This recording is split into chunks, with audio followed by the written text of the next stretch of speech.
நல்ல அரசனா வரணும், இந்த குரு தான் சரி அப்படின்னு இளவரசனை அவர்கிட்ட போய் படிப்பா அப்படின்னு அனுப்பி விட்டாச்சு. இளவரசன் அந்த குரு என்னெல்லாம் சொல்லி கொடுக்குறாரோ அதெல்லாம் ரொம்ப பணிவோடையும் குரு பக்தியோடையும் படிச்சுக்கிட்டே இருக்கிறான்.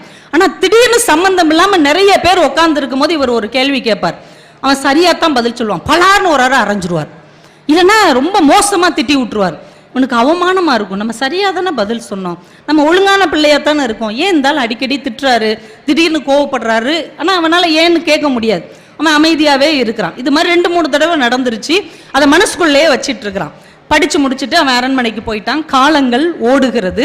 அரசருக்கு பின்னால் இவன் அரசன் ஆயிட்டான். அரசனாகி நாள் சிம்மாசனத்துல உட்காந்துருக்கான். கூப்பிட்டு விடுங்கய்யா, எனக்கு பாடம் எடுத்த அந்த குருவை கூப்பிட்டு விடுங்க அப்படின்னார். குருநாதர் வந்தார். ஐயா உட்காருங்க அப்படின்ட்டு. நான் உங்களை ஒன்றும் குறை சொல்கிறேன்னு நினச்சிக்காதீங்க, நான் ஒழுங்காக தானே படித்தேன், பதிலெலாம் சரியாக தானே சொன்னேன். ஒரு அரசனுக்கு மகன் என்னைக்காவது நான் உங்ககிட்ட ஆணவமாக இருந்தேனா? எவ்வளவு கீழ்ப்படிதலோடு இருந்தேன். ஏன் சம்மந்தம் இல்லாமல் நான் எந்த தப்புமே செய்யாமல் சப்பு சப்புன்னு ஏன் என்னை 2 தடவை அடிச்சிங்க? என் மனசுக்குள்ள இன்னும் அது வலிச்சுக்கிட்டே இருக்கு, எனக்கு பதில் சொல்லிட்டு நீங்கள் போங்க. உடனே அவர் சிரிச்சுக்கிட்டே சொன்னார், தம்பி நாளைக்கு நீ அரசனாவன்னு எனக்கு தெரியும், இப்படி ஒரு சிம்மாசனத்தில் உட்காருவன்னு எனக்கு தெரியும்.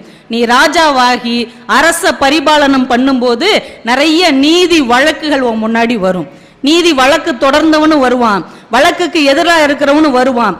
அப்போ குற்றம் சாட்டப்பட்டவன் தவறு செய்யாமல் அவன் மேல குற்றம் பாய்ந்தால், தண்டனை வழங்கப்பட்டால், அந்த அநீதியின் வழி எவ்வளவு கஷ்டமாக இருக்கும் என்பதை நீ உணர்ந்தால்தான் சரியாக நீ தீர்ப்பு வழங்குவாய் என்பதற்காகத்தான் உன்னைய தப்பே செய்யாம தண்டனை கொடுத்தேன்.